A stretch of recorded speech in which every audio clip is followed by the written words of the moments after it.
Hi everyone, it's Brad Shields here. We're at the Wellington Football Club to learn about the Gallagher Club Kickback. We're here to talk to three people today: Ben Castle from Tommy's Real Estate, Paul Bracewell from the Wellington Football Club, and Mitch Pride with Gallagher Insurance. How does the kickback work for clubs? So what happens is if we get a sponsor that comes to Gallagher and we write that insurance as a new client to us, then we'll give 15% of the commissions that we make or the income we make back to the rugby club of their choice.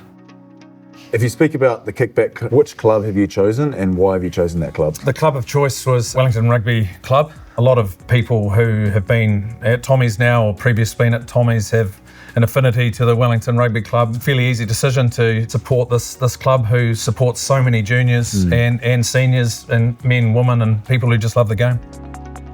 How does the Gallagher Rugby Kickback scheme help clubs like yourself generate that youth coming through and keep people around the club scene or rugby scene? Fundraising is hard, and what we've found over the last couple of years, it's just getting tougher, and so this kickback scheme is really, really important to us. And so we've targeted at a junior club, and 30 years down the track, they are our coaches, they are our administrators, they are the lifeblood of the future of rugby.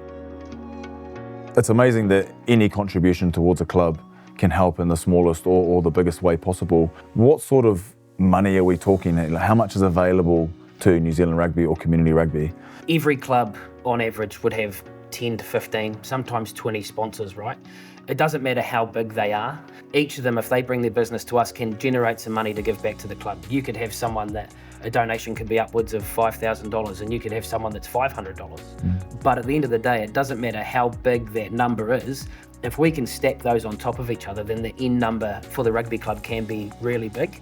And it also applies to people that aren't sponsors, right? If you have a building company, but you're not quite a sponsor of the rugby club, but you play for the seniors or something, then you can also bring your business to us and give back in another way rather than sponsoring the club.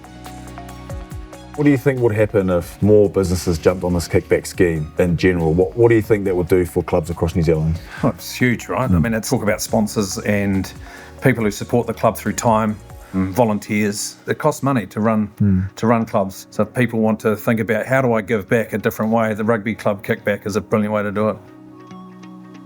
So you're saying the Wellington Football Rugby Club, if they shift over to Gallagher, then they get a direct kickback, and then the following year when they're renewed, they get that kickback again, all going back into the rugby club. Yeah, it's crazy. Sign up and it just keeps coming through. So it really is impressive stuff. To me, it shows that Gallagher's really buying into rugby, and specifically at the grassroots level, and it really is helping us out.